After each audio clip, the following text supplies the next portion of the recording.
11 वर्ष पूर्ण झाले. पण 11 वर्षामध्ये जो खऱ्या अर्थाने बदल घडवणं अपेक्षित होतं, तो कुठलाही बदल घडलेला दिसत नाही. उलट जर विचार केला तर मोदी सरकारच्या कालखंडामध्ये जातीय संघर्ष निर्माण झालेला बऱ्यापैकी आपल्याला पाहायला मिळत आहे. वेगवेगळ्या गोष्टींचे गरज नसताना इव्हेंट केलेले आपल्याला पाहायला मिळालेले आहे. पण ज्या पद्धतीने विकास होणं अपेक्षित होतं तो विकास झालेला नाही, हे सगळ्यात महत्त्वाचं आहे.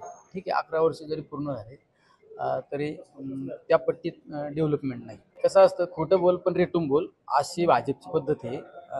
कुठल्या जर एखादी योजना प्रभावीपणे जर समाजात गेली तर तिचा गाजावाजा करायची गरज भासत नाही.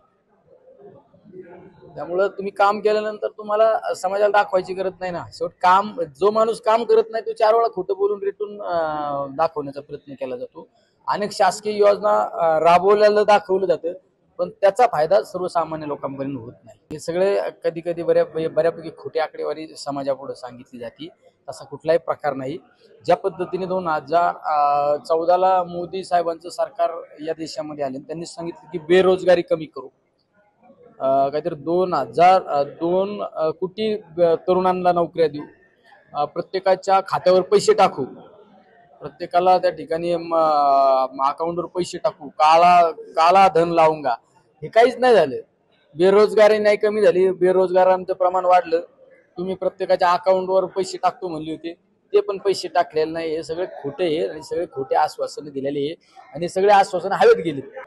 कसं असतं, फक्त गाजावाजा करायचा पण प्रत्यक्षरित्या कुठल्याही योजनेचा समाजाला फायदा नाही. राष्ट्रवादी हा पक्ष नाही, राष्ट्रवादी हा आदरणीय पवार साहेबांचा परिवार आहे. त्यामुळे त्या परिवारामध्ये असं कुठलंही डिस्प्यूट नाही, त्या परिवारामध्ये एक सुद्धा मतभेद नाही.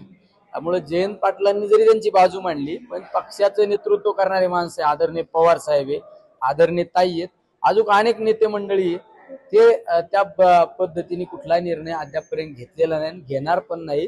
कारण 8 वर्षामध्ये अतिशय समाधानकारक आदरणीय प्रदेशाध्यक्ष जयंत पाटील साहेबांचं काम आहे. त्या राजकीय कुठल्या घडामोडीचा निर्णय घ्यायचा तो आदरणीय पवार साहेबांना अधिकारी, आदरणीय ताईंना आहे, आमचे प्रदेशाध्यक्ष जयंत पाटील साहेबांना आहे. आणि या सगळ्या परिवाराचा मी एक शेवटचा घटक आहे.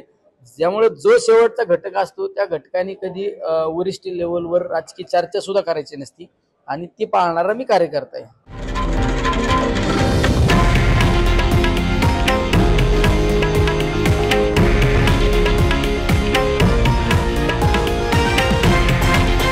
हे आहे देशातील नंबर 1 न्यूज नेटवर्क आणि आपण पाहत आहात TV9 मराठी, एकमेव.